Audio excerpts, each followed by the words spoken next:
और तुम गद्दार राणा सांगा की औलाद हो, ये हिंदुस्तान में तय हो जाना चाहिए। कुछ समाजवादी पार्टी के नेताओं के शरीर में दैत गुरु शुक्राचार्य की आत्मा बसी है।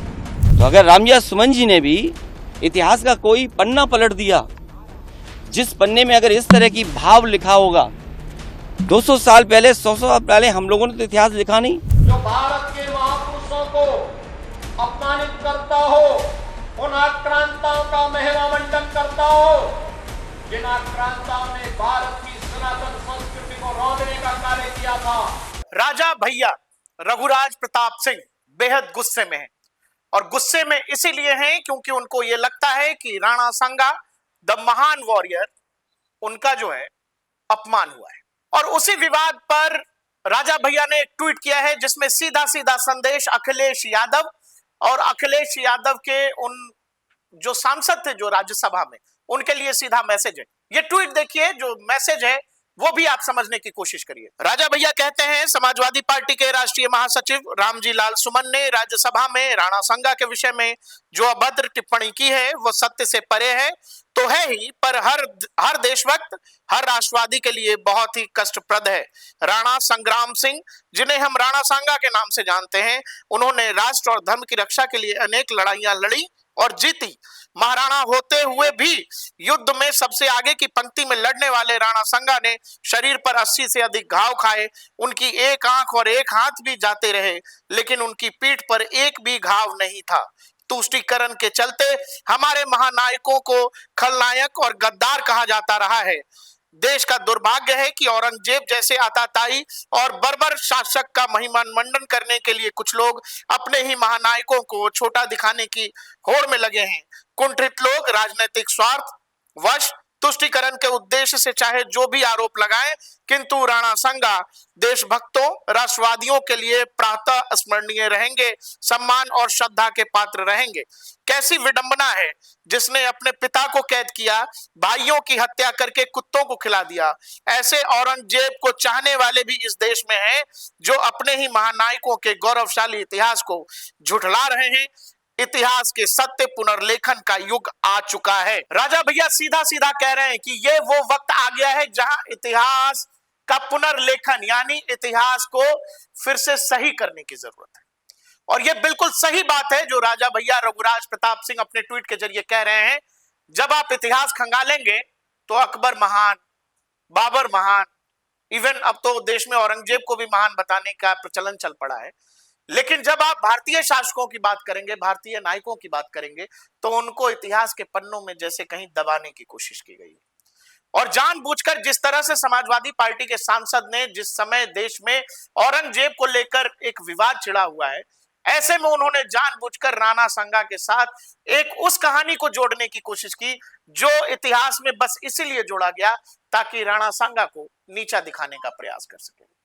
इतिहास में कुछ किताबें ऐसा कहती हैं कि राणा सांगा ने बाबर को भारत बुलाया था और बाबर से मदद ली थी। क्यों? क्योंकि उनको इब्राहिम लोदी को हराना था। लेकिन दर्शकों, बहुत आश्चर्य की बात यह है कि जो लोग इस बात और इस संदर्भ का जिक्र करते हैं वो ये नहीं बताते कि जिस राणा सांगा ने इब्राहिम लोदी को 2 बार पहले ही हरा दिया था, उस इब्राहिम लोदी को हराने के लिए उनको बाबर की क्या आवश्यकता थी। और बाबर से जो युद्ध 1527 में राणा सांगा हारे, वो हारे भी बस इस वजह से क्योंकि बाबर उस समय उस समय की तत्कालिक आधुनिक तोपों के साथ आया था। अगर वो तोपें नहीं होती तो बाबर वो युद्ध हार गया होता। अपने जीवन में राणा सांगा 100 से अधिक युद्ध लड़े और जो ये एक युद्ध वो अपने जीवन में हारे, वो युद्ध वो बाबर से ही हारे थे। अब आप ये समझिए, जिस राणा सांगा की लड़ाई खुद बाबर से हो रही है, कुछ लोग ये आरोप लगाते हैं कि बाबर को राणा सांगा लेकर के आए थे। बाबर नामा में जानबूझकर कुछ इतिहास जो लिखने वाले जानकार हैं, उनका कहना है कि जानबूझकर बाबर ने इस बात का उल्लेख किया है कि उनको राणा सांगा लेकर आए थे। और जबकि आपको यह समझना चाहिए कि बाबर ने अपनी बात ऊपर रखने के लिए उसमें इस बात का जिक्र किया, क्योंकि जिस व्यक्ति को इब्राहिम लोदी को हराने की बात और लड़ाई की बात कही गई है, उस इब्राहिम लोदी को राणा सांगा 2 बार हरा चुके थे। और उसी बाबरनामा में जो लोग बाबरनामा को ही आखिर उपन्यास या ब्रह्म सत्य माने बैठे हैं, उसी बाबरनामा में बाबर ने यह भी लिखा है कि राणा संगा जैसा योद्धा नहीं देखा और इस जैसा वीर नहीं देखा। एक आंख गंवा चुके थे राणा संगा, जिसका जिक्र राजा भैया कर रहे हैं, एक हाथ भी नहीं था उनका, एक पैर भी वो युद्ध में गंवा चुके थे।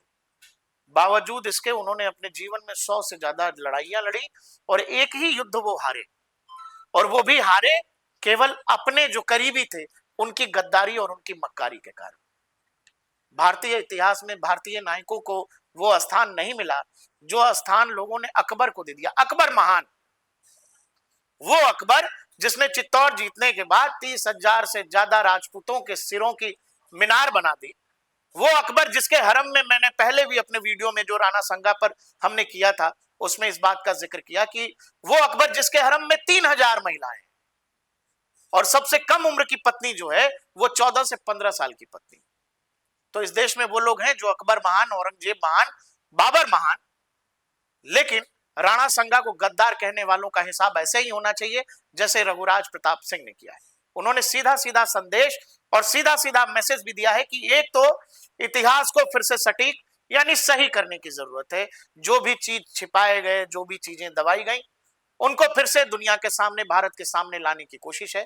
और साथ ही ये जो औरंगजेब प्रेमी गैंग है इसको लगातार एक्सपोज करने की कोशिश है, क्योंकि आप आतताइयों की, आक्रमणकारियों की, लुटेरों की महिमा मंडन कर रहे हैं और अपने ही महानायकों का ऐसे इस तरीके से आप उनको नीचा दिखाने की कोशिश करते हैं, ये ठीक बात नहीं।